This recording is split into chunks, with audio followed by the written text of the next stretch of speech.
എല്ലാ മനുഷ്യർക്കും പ്രോട്ടീൻ ആവശ്യമാണ്. ഒരു ശരാശരി മനുഷ്യന് അയാളുടെ വെയിറ്റിനനുസരിച്ച് പ്രോട്ടീൻ കഴിക്കണം. ഒരാളുടെ വെയിറ്റ് 70 കിലോ ആണെങ്കിൽ അയാൾ ഏകദേശം 70 ഗ്രാം പ്രോട്ടീനെങ്കിലും മിനിമം ഒരു ദിവസം കഴിക്കണം. ഇനി ജിമ്മിൽ പോകുന്നവരും മറ്റ് ഫിറ്റ്നസ് സ്പോർട്സ് മേഖലയിലുള്ളവരും അവരുടെ വെയിറ്റിൻ്റെ ഇരട്ടി പ്രോട്ടീൻ കഴിക്കണം. എന്ന് വെച്ചാൽ ഇപ്പോൾ എക്സാമ്പിൾ ഒരാളുടെ വെയിറ്റ് 70 കിലോ ആണെങ്കിൽ അയാൾ ജിമ്മിലൊക്കെ പോകുന്നുണ്ട്. അപ്പോൾ അയാൾ 140 ഗ്രാം പ്രോട്ടീൻ കഴിക്കണം ഒരു ദിവസം. പക്ഷേ ഈ സൊസൈറ്റിയുടെ റിയാലിറ്റി എന്ന് വെച്ചാൽ പ്രോട്ടീൻ എപ്പോഴും എക്സ്പെൻസീവ് ആണ്. നമ്മൾ ഏത് ഹോട്ടലിൽ ചെന്നാലും എവിടെ എന്ത് മേടിക്കാൻ ചെന്നാലും നമ്മൾ എന്ത് ഫുഡ് ഐറ്റംസ് എന്ത് മേടിക്കാൻ ചെന്നാലും പ്രോട്ടീൻ അത്യാവശ്യം എക്സ്പെൻസീവ് ആണ്. നമ്മൾ കാർബോഹൈഡ്രേറ്റ്സും വെച്ച് നോക്കിയാൽ കാർബോഹൈഡ്രേറ്റ്സ് ബ്രെഡ് പോലത്തെ ഫുഡൊക്കെ നമുക്ക് പെട്ടെന്ന് ചെറിയ വിലക്ക് കിട്ടും. നമുക്ക് അരി ഗോതമ്പ് അതൊക്കെ നമുക്ക് ചെറിയ വിലക്ക് കിട്ടും. പക്ഷേ ചിക്കൻ എഗ് മീറ്റ് ഫിഷ് ഇതൊക്കെ നമ്മൾ മേടിക്കാൻ പോയാൽ നമുക്ക് നല്ല എക്സ്പെൻസീവ് ആണ് ഇതൊക്കെ. അപ്പോൾ ഈ ഫൈനാൻഷ്യൽ സിസ്റ്റത്തിൽ നിന്ന് തന്നെ നമുക്ക് മനസ്സിലാക്കാം പ്രോട്ടീനാണ് എക്സ്പെൻസീവ്. നമുക്ക് പ്രോട്ടീൻ അത്യാവശ്യമാണ് എന്ന് വെച്ചാൽ നമുക്ക് അതിന് വേണ്ടിയിട്ട് വലിയ പൈസ കളയാനും പറ്റത്തില്ല. നമുക്ക് ആദ്യം നമ്മുടെ ആഹാരത്തിൽ നിന്നുള്ള പ്രോട്ടീനെ പറ്റി സംസാരിക്കാം. Example egg fish meat chicken ഇവയെല്ലാത്തിലും ധാരാളം പ്രോട്ടീൻ അടങ്ങിയിട്ടുണ്ട്. പ്രോട്ടീൻ മാത്രമല്ല നമുക്ക് വേണ്ട വൈറ്റമിൻസും മിനറൽസും ഫൈബേഴ്സും എല്ലാം അടങ്ങിയിട്ടുണ്ട്. പിന്നെ ഇവയെല്ലാം ഹെൽത്തി ഫാറ്റ്സുമാണ്. ഞാൻ ഈ പറഞ്ഞ ഫുഡ്സ് എല്ലാം ലെസ് പ്രോസസ്ഡ് ആണ്. ഈ പ്രോസസ്ഡ് ഫുഡ് നമ്മുടെ ശരീരത്തിന് ഭയങ്കര അപകടമാണ്. ഫ്യൂച്ചറിൽ ക്യാൻസർ വരെ വരുത്താൻ ചാൻസ് ഉണ്ട്. അതുകൊണ്ട് ഞാൻ ഈ പറഞ്ഞ ഫുഡെല്ലാം നന്നായിട്ട് കുക്ക് ചെയ്താൽ നമുക്ക് നല്ല ഹെൽത്തി റിച്ച് ആയിട്ടുള്ള ഫുഡായിരിക്കും ഇതൊക്കെ. നല്ല പ്രോട്ടീൻസും എല്ലാം നമുക്ക് ഇതിൽ നിന്ന് കിട്ടും.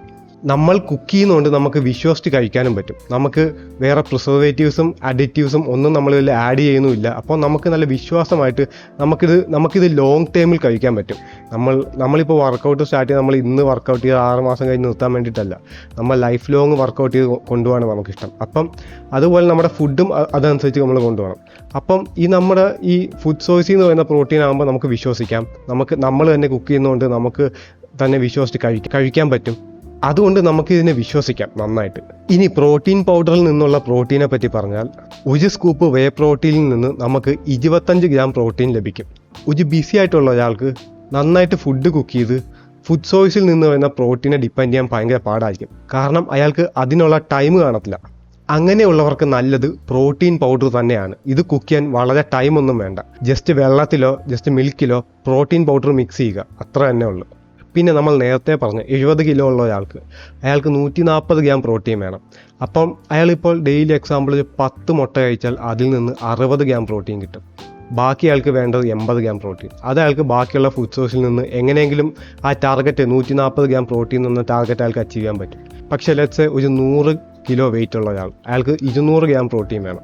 അപ്പോൾ അയാൾക്ക് ഈ ബാക്കിയുള്ള ഫുഡ്സിനെ ഡിപ്പെൻഡ് ചെയ്യുമ്പോൾ ലെറ്റ്സ് ഈ രണ്ടുപേരുടെ ഫൈനാൻഷ്യൽ സ്റ്റെബിലിറ്റി ഒന്നാണെന്ന് കരുതിക്കോ. അപ്പം ഈ 100 കിലോ ഉള്ള ഒരാൾക്ക് കുറേ കൂടി പൈസ വേണം. നമ്മൾ നേരത്തെ പറഞ്ഞ പ്രോട്ടീൻ എക്സ്പെൻസീവ് ആണ്. അപ്പം 200 ഗ്രാം പ്രോട്ടീൻ വേണമെങ്കിൽ ഇയാൾക്ക് ഫുഡ് സോഴ്സിനെ മാത്രം ഡിപ്പെൻഡ് ചെയ്യാൻ പറ്റത്തില്ല. ഇയാൾക്ക് പ്രോട്ടീൻ പൗഡർ വേണം. അങ്ങനെയുള്ളവർക്കാണ് പ്രോട്ടീൻ പൗഡർ സത്യത്തിൽ യൂസ് ചെയ്യേണ്ടത്. കാരണം ആ ടാർഗറ്റ് അച്ചീവ് ചെയ്യണം. ആ 200 ഗ്രാം എന്ന പ്രോട്ടീൻ ടാർഗറ്റ് അച്ചീവ് ചെയ്യണം. പിന്നെ ഞാൻ നേരത്തെ പറഞ്ഞ പോലത്തെ ഈ ടൈം ഇല്ലാത്തവർക്ക്. പിന്നെ പ്രോട്ടീൻ പൗഡറിനെ പറ്റി കുറേ കൂടി പറഞ്ഞാൽ പ്രോട്ടീൻ പൗഡർ നമുക്ക് കൺട്രോൾ ഇല്ല. ഞാൻ നേരത്തെ പറഞ്ഞു നമ്മളിപ്പോൾ വീട്ടിൽ കുക്ക് ചെയ്യുന്ന ഫുഡാണെങ്കിൽ നമുക്കറിയാം. പക്ഷേ എന്നാലും നമുക്ക് പറയാം, ഇപ്പം നമ്മൾ ഈ ചിക്കനൊക്കെ മേടിക്കുമ്പം എന്തൊക്കെ ഹോർമോൺ അതിൽ ഇടുന്നത് നമുക്ക് അറിഞ്ഞുകൂടാ. പക്ഷേ എന്നാലും പ്രോട്ടീൻ പൗഡറിന് വെച്ച് നോക്കുമ്പം നമുക്ക് അതിൽ കുറേയെങ്കിലും സ്റ്റഡി ഉണ്ട്. പക്ഷേ പ്രോട്ടീൻ പൗഡർ കുറേ കാലം ഇരിക്കാനും ഇത് പ്രോസസ്ഡ് ആണ് കുറച്ച്. അപ്പം കുറച്ച് പ്രിസർവേറ്റീവ്സ് ഒക്കെ ആഡ് ചെയ്യുന്നുണ്ട്. അപ്പം നിങ്ങൾക്ക് എങ്ങനെയെങ്കിലും നിങ്ങളുടെ പ്രോട്ടീൻ ഗോള് നിങ്ങളുടെ ഫുഡ് വെച്ച് അച്ചീവ് ചെയ്യാൻ മാക്സിമം പറ്റിയ അതാണ് ഏറ്റവും ബെറ്റർ. അപ്പോൾ നിങ്ങളുടെ പ്രോട്ടീൻ സോഴ്സിനെ നിങ്ങൾ വൈസായിട്ട് ചൂസ് ചെയ്യുക. അപ്പോൾ അത്രേ ഉള്ളൂ ഗൈസ്. Thanks for watching.